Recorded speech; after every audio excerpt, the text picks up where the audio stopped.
Today we're going to be talking about the Shemhamphorash, specifically the angels of the Shemhamphorash. Let's get started. So the angels of the Shemhamphorash are the angels of the 72-letter extended name of God. The angels of the Shemhamphorash in common occultism are normally paired with the demons of the Goetia, usually in several circles I have seen.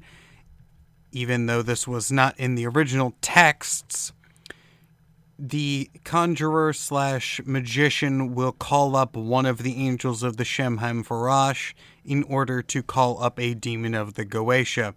While this is not necessary, it is common. While these angels are useful for protection during a goetic operation, that is not their only job. These angels can also be called up for various other things, and they all have their own job and niche. That being said, not all of them are as quick as goetic entities. However, when we go over the speed video, the video about speed of spirits, we will understand why that is, and we will understand why they will normally give you better results. Or at least they won't blow up your water tank.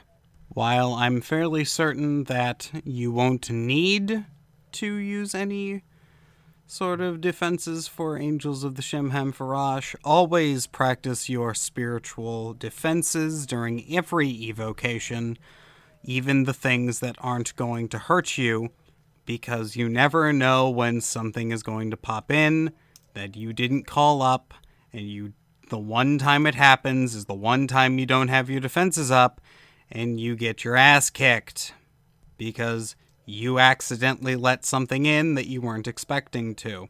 It's okay. It happens. Just move on and keep going. The angels of the Shemhamphorash. So, there are 72 of them, and I'm not going to go over all of them because while they are similar to the demons of the Goetia, they're very much a different style. All angels of the Shemhamphorash correspond to a Bible verse. If I recall correctly, this is normally one of these lines in the Psalms, the Book of Psalms specifically. And while some of them are very, very useful, some of them are very niche, to say the least.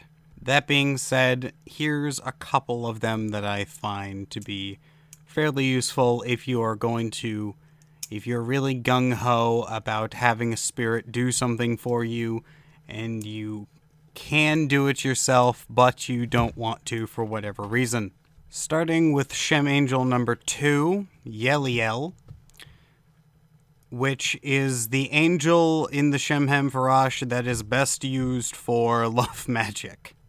Keep in mind, this is not love magic in the modern pickup style love. It's happily ever after love. Keep in mind that the powers that be are really, really, really, really into that happily ever after true love soulmate stuff. While this is not the worst thing in the world, it isn't necessarily the best thing in the world if you just want to be swimming in ladies or dudes, depending on your gender and preferences. The psalm verse for Yeliel is Psalm 22:19, and its powers are all related to lust, love, and making sure that your partner does not cheat on you. The next Shem angel we're going to talk about is Sha'a'iyah, which is a mouthful.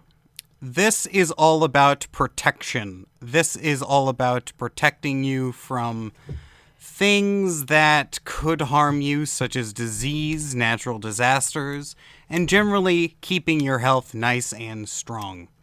The psalm for this is Psalm 35:24, and this is a good one in case you're having a really good time at work, or you have a big deadline, and the last thing you need is to get sick. This angel can help you in that regard. So, this one is honestly just here for laughs because I thought its name was funny, and because its psalm verse is synchronistic to what it does. So this is Shem Angel 29, Riel, and the psalm verse is Psalm 9:11. The powers of this Shem Angel involve the power to protect against hidden enemies and the power to discover secret information. So if you ever wanted the Angel of Conspiracy Theories, this is the angel you should be calling up. While that isn't entirely what it's only used for, it can also help you learn who's going to get a promotion, who's working against you. But that being said, its psalm verse is 9:11, and it protects you against hidden enemies and finds you secrets. Illuminati confirmed. The next one, going along with our rather interesting Angels of the Shemhamphorash, is Mikhail. No relation to the Archangel Michael. This angel is used for influencing politicians and influencing those in power. So, if you have a thing that you want your local government to kind of pass, or you're having some problems with local law enforcement in your area not doing their job or being a little too overzealous, you could ask this to kind of help tone them down. Use this responsibly. I am not in any way, shape, or form liable for what you do with these angels at all. Your actions are of your own actions. So, another important thing to know about this one is that it has the power to help politicians as well. So if there's I recommend using this on the local level, not the grand hierarchy stage of the world affairs. That might not end well. That being said, if you use it on the local affairs, it may in fact help you quite a bit. If, say, you have somebody who you really want to win. And the last Shem Angel we're going to talk about is Poiel, or Poiel, depending on how you pronounce it.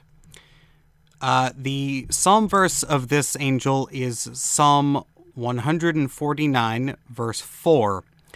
Now, this angel is used for obtaining any desire required for your life, and it is very useful at helping you raise your fame and fortune.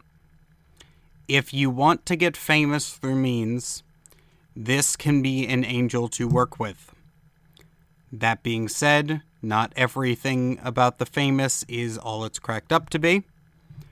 Again, use your best judgment. Now, the way that you could call these up is to get out a white candle. A simple candle you could get at the dollar store would be fine. Bless the candle 3 times over. And then when you're going to use this, what you would do is you would put it and you would burn the candle while saying the name of the angel 3 times and then repeating the psalm verse 3 times. It doesn't really matter which order you do it in. Give your charge, thank the angel, and go about your business, having faith that the angel has done what God has intended for it to do. This is a fairly simple evocation method. You're not going to really see it. You're really just sending a prayer. And quite frankly, that's all it needs to really be. It doesn't need to be big, long ritual like some of the Goetic demons. But on the other hand, you are getting results if all things go according to plan. So, pick your poison. I prefer the angels because that way I don't need to get a brass vessel and a bunch of sigils, and I don't need to wear a lion skin belt, whatever the hell that is, because I'm 90% sure that it's not an actual lion skin belt. and I don't need a bunch of fancy ritual regalia. I can just get a candle, say some prayers, the magic works. These angels are really fucking awesome. God made really powerful angels, and not putting them to work and not asking for them is basically not using all the tools God gave you to succeed. So, hey, do what you feel you should. If you enjoyed this video, please leave a like and a comment. And if you really enjoyed this video, please hit that subscribe button. Thanks a lot. See you next time.